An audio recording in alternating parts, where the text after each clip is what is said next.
皆さんこんにちは。1月29日のボイドの集計動画です。データはランキングサイトに掲載完了しています。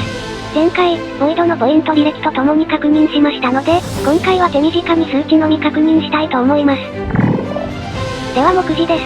同盟と指揮官の獲得ポイントランキングを確認します。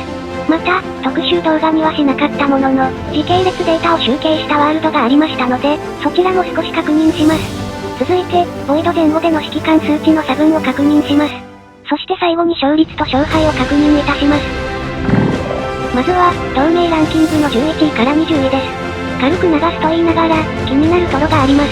290ですが、同盟に違和感を感じました。直近の同盟構成を確認すると、どうやら年をまたいで、同盟構成が大きく変更されています。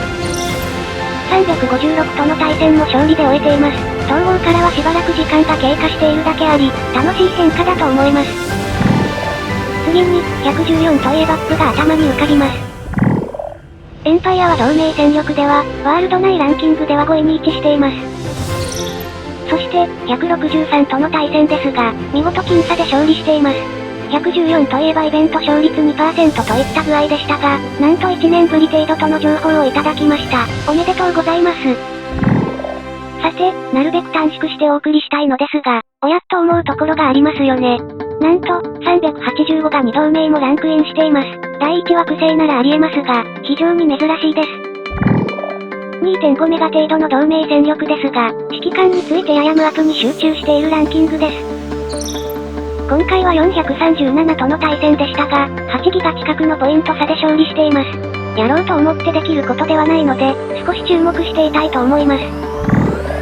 そして、同盟ポイントランキング1位から10位です。特集動画でもお伝えしましたが、285のツックスが1位となりました。続いてほぼ同数でシーン同盟です。219は209との対戦となっています。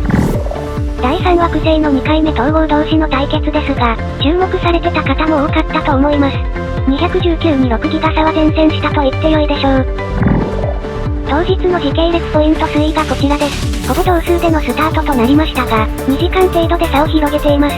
日本時間23時頃、激しい戦いがあった様子ですが、ポイント差は安定を維持し終了させています。215の2差も今回は暴れていました。196も普段より多く獲得しています。309はより戦力の大きい372との対戦でした。やはり安定の勝利となっておりました。当日のポイント推移がこちらです。だいたい正午くらいまでに追いつき、さらに日本時間の夕方以降は確実に差を広げています。そして、指揮官ポイントがこちらです。11位から20位となります。お初な方もいらっしゃいますが、普段も比較的高めのポイントとなっていました。そして、1位から10位がこちらです。ここ最近1位でした246のサッピー氏は730メガでした。246は52との対戦でしたので、やむを得ずといったところでしょうか。今回の1位は465のコセッテ氏です。先ほどのランキング11位にシャチ氏がいましたので、465からは2名がランクインしています。直近のボイドでのキルペースですが、あまり特定の人が獲得する様子でもありませんでした。そして、ツックスより2名がランクインしています。187のゴッドの方は攻撃を受けたことも、ポイントが伸びた原因なのかもしれません。次にボイド前後の指揮官数値の変化を確認します。殺害数のランキングがこちらです。ボイドもしくはパージ等によるものです。指揮官ポイントとほぼ同じ意味合いなので、さらりと流します。そして1位から10位がこちらです。614のニナはボイドのランキングには、登場しておりませんでした。次に、損失ランキングです。11位から20位の方がこちらです。だいたい20メガ付近の戦力ダウンとなっています。都市レベルとしては35付近といった様子です。続いて、1位から10位がこちらです。C38 も4つほど確認できます。また、50メガを超える戦力ダウンとなっている方もいます。最近は、単体防御性能が低くなったように感じますので、200メガ付近の戦力があったとしても要注意です。では、最後の結果ですが勝率を確認します。11位から20位がこちらです。統合で移動したワールドが漏れていますが、ここにあるワールドは確実に勝率が高いです。357はより戦力の大きい443との対戦でした。2ギガ程度の差をつけ勝利しています。こちらも序盤で大きくポイントを詰め、徐々に追いつき夕方に逆転しています。また深夜に大きな戦いが発生しており、ポイント差を広げ、勝負ありといった推移です。勝率1位から10位がこちらです。52はやはり目立ちます。また、465も調子を上げている様子ですので、このまま維持し続けてほしいところです。では、各ワールドの勝敗についてご報告です。ポイント差が大きい順に11位から20位がこちらです。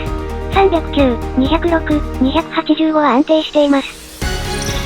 次に1位から10位がこちらです。30に勝てるワールドはなかなか新規に生まれません。246ですが、通同盟がもう少し食い下がって欲しかったなと思います。72と293の対戦はミスマッチなのかと思わされます。では、逆に僅差となったワールドです。先ほど話題に挙げましたが、114と163は熱いですね。これだけのポイントを得つつ、この差は白熱したと思います。そして1位から10位がこちらです。1位の14メガとかどんな戦いだったのでしょう。さらに、勝率が低い側が勝利しています。全体的に新しいワールドが多いです。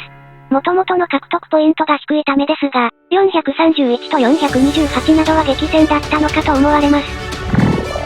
最後に今回のボイドの惑星平均を確認します。前回の元旦ボイドは左下に表示しています。第5惑星の損失が大きい値となっています。また第1惑星を殺害数が大きい数値です。前回と比較するとややおとなしめだったのかもしれません。それでは、今回の動画はここまでとします。2月3日は13の組み合わせの統合日です。統合データはすべてランキングサイトに掲載完了しています。では、ご視聴ありがとうございました。